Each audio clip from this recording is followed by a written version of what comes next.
It's Halloween! Time to wrap up your children in black bin bags, toilet roll tubes and tin foil and send them off into the pitch darkness to visit the homes of complete strangers and beg for candy. Whilst they're out getting molested by clowns hiding in the bushes and ingesting Class A drugs that were carefully disguised, you can stay home, lock the door and eat all the candy you bought for the kids while you enjoy a suitably seasonal themed gaming session. Costume Quest is a 2010 game developed by Double Fine Productions, released on PC, the Xbox Live Arcade and PlayStation Network. Set in and around a suburb and a shopping mall at Halloween, you assume the role of either Reynold or Ren, one of a set of fraternal twins, and a group of their misfit friends, all clad in homemade Halloween costumes. The game is a mixture of sandbox exploration and RPG, quests and side quests mixed in with random battles and scripted boss fights, in both of which the Halloween costumes play a role.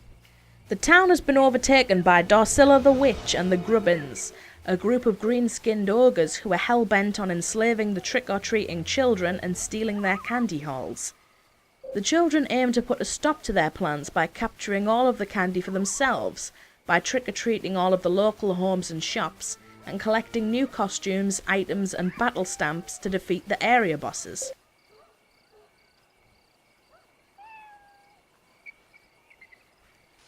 Like most RPGs, there are a host of collectible items and side quests to fill out your journal.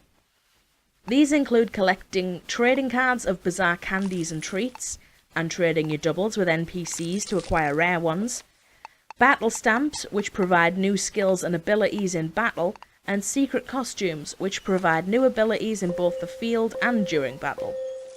Naturally, as it's Halloween, there will be plenty of tricks to go along with your treats, and plenty of fun-themed challenges and side quests to compete in, such as costume competitions, bobbing for apples, hide and seek, and gate-crashing private parties in costume disguise.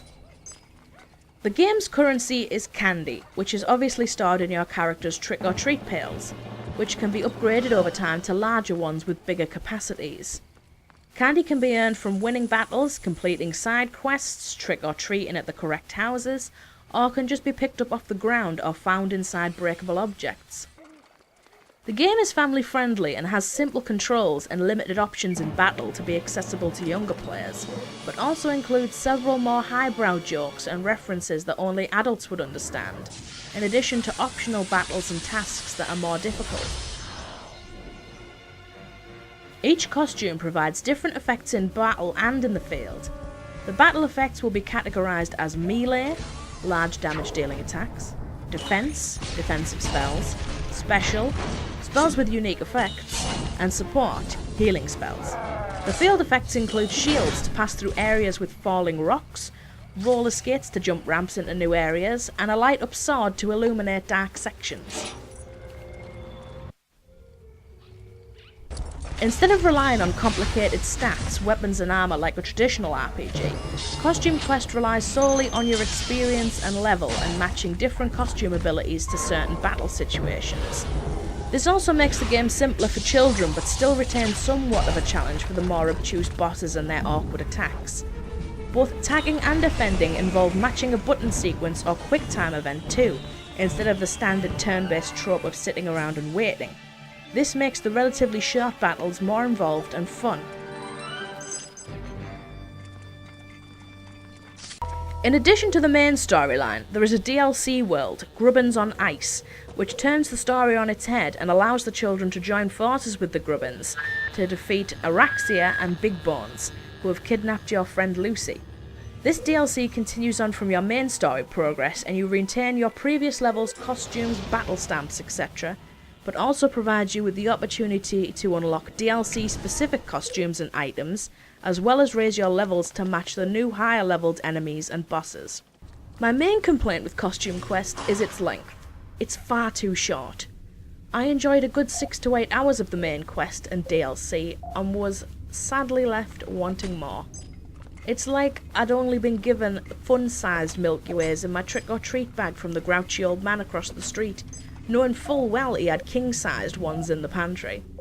I would have loved some post-game side quests, another DLC world, or the opportunity for a new game plus with stronger enemies after I'd collected literally every item in the game, completed all of the side quests, and maxed out all of my characters.